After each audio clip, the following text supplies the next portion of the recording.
আসসালামু আলাইকুম। কেমন আছো? বাসায় বসে খাওয়া দাওয়া করে কোনো কাজ নাই না? সোয়াল মেয়ে দুইটারে নিয়ে বসে বসে কি করো?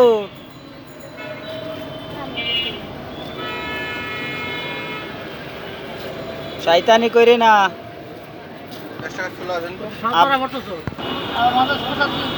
দোকানে এসে দোকানদারি করো। আব্দুর রহমান আর রজিয়ারে ফাটাই দাও,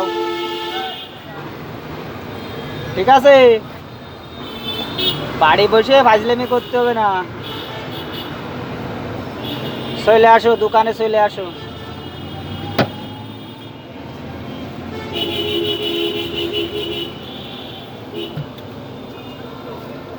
ভালো থাকো।